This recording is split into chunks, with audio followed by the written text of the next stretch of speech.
Comtoise Radio, l'actu dans les Vosges saunoises. Bonjour, dans l'actualité de ce jeudi 25 avril, les cyanobactéries sont présentes dans l'eau du lac de la Saline à Lure, ce qui pourrait perturber la saison estivale de la base de loisirs.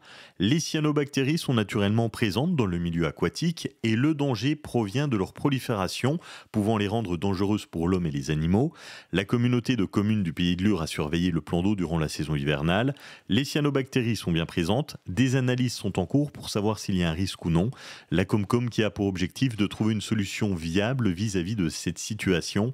Dans tous les cas, la saison estivale commencera bien le 10 mai, avec soit des activités terrestres uniquement, ou des activités habituelles mélangeant activités nautiques et terrestres. Tout dépend du résultat des analyses.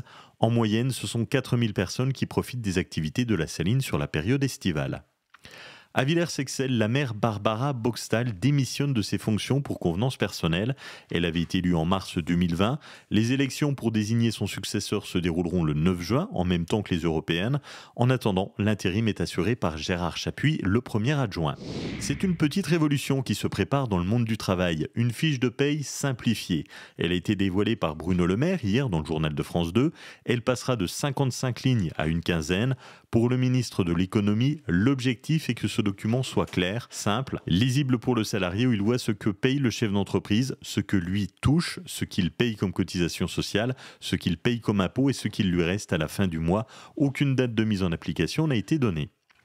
La communauté de communes du pays de Luxeuil recrute un animateur relais petite enfance. Ses missions, assurer l'accueil du public, animer des temps d'éveil entre autres. Il s'agit d'un temps partiel à 24h30 par semaine.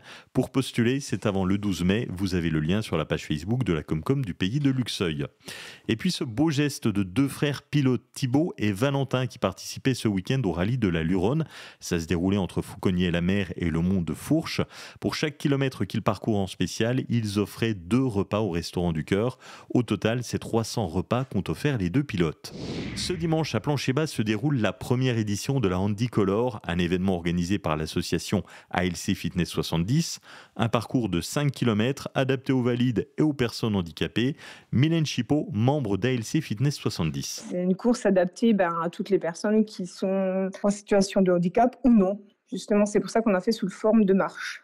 Et c'est pour ça qu'on a voulu faire cet handicolore, parce qu'on a tous des personnes handicapées dans notre entourage. Particularité, les bénéfices des inscriptions et des dons seront reversés à part égale à 2 associations locales. La SCE, donc c'est parce qu'on a notre vice-présidente qui travaille aux éparses à Chaux. On lui a demandé si ça l'intéressait, puisque c'est vrai qu'ils ont toujours du mal à avoir des subventions et puis faire ce qu'ils veulent. Donc on s'est dit que ça pourrait être un bon petit coup de pouce pour faire des achats de matériel ou pratiquer du sport adapté pour eux.